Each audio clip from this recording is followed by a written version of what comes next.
And in the Impact segment tonight, far-left group threatening economic pain in order to intimidate American companies. Color of Change, co-founded by former Obama Green czar Van Jones, waging an economic war against conservative groups and people it doesn't like.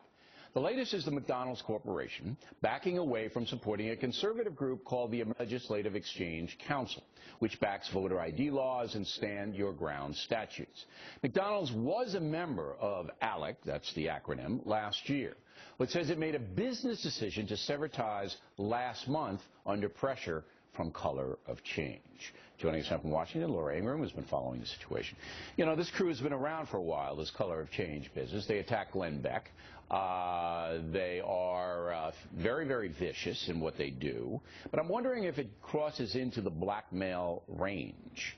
Well, I don't think it probably does cross into that range, Bill, but just to paint the picture for people, Color of Change, of course, gets huge influxes of money from George Soros, ties to SEIU, ties to MoveOn.org. You know, there's all these tentacles that connect these organizations, staff, personnel, co-founders, and so forth.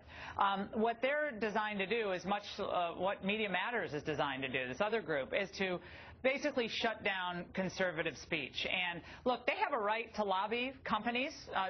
It is a free country. They could lobby Coca-Cola and Kraft and McDonald's and tell them, well, American Legislative Exchange Council, which is basically a free market group, business interests and state legislators, a couple thousand people. It's a free market group, do a lot of different issues, a lot of different research, draft legislation. Say, look, if you do anything with them, if you give them any money, we're going to do something. It's basically an intimidation campaign. Okay. So and let me just say, and the bottom line is Color of Change does not want free speech. They don't want any real debate on these issues. I don't think there's any doubt about it that the far left, and we've been reporting this for, I don't know, a dozen years now, not only do they not want free speech, but if you dare to go against their ideology, they'll try to destroy you. Yes, hurt you. Hurt you, hurt your family. They'll do anything they can. And I don't see that on. There are some right-wing cranks, no doubt about it, but it isn't as organized and it isn't as brutal. Well, it's well-funded. It's extremely well-funded. And what they do, Bill, is when conservatives seem to be successful, talk radio, for instance, my business, Rush Limbaugh, other people, when they're successful, you have these groups pop up that aim to not take on talk radio on issues, have debates, forums, and so forth, but to say, we're going to cut you off at the knees. You're not going to be able to make money in this economy. Yeah, well, we invited Van Jones on tonight, and even though he has a dopey new book, I don't know if it's dopey or not, but oh, gee, I wonder. He wouldn't come on. Of course he's not going to come on. He doesn't want to debate you. No, he doesn't want to debate you. He doesn't want to have to explain the fascist tactics of Color of Change. And I say fascist because this is what the totalitarian regimes do.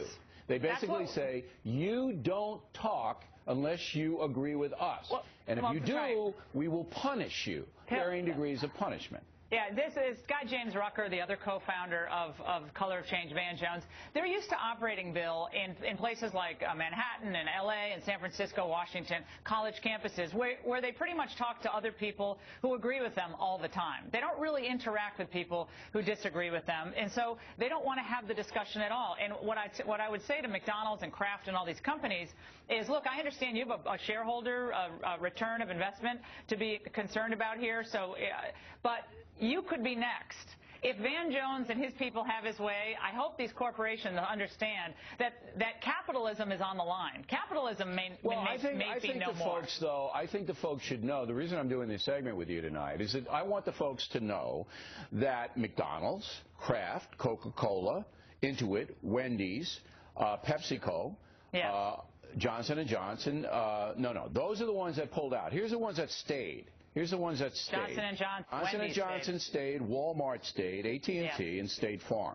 So I think then the good people who, and even if they're liberal, you know, the good people who don't want this kind of totalitarian brutality in the marketplace say, you know what, those who stay And those who aren't intimidated, we're going to buy their stuff. Yes, and Bill, that's the right way. The power of the purse. And so, again, the companies that made decisions to pull out of this group that does a lot of great work, by the way, a lot of great legislative work and so forth, they should remember that there might not be anyone left to defend the free market and capitalism. Listen, once you knock off group after group after group. You know, but I want to mention again, Walmart, Johnson & Johnson, AT&T, State Farm Insurance. They have not caved to color of change.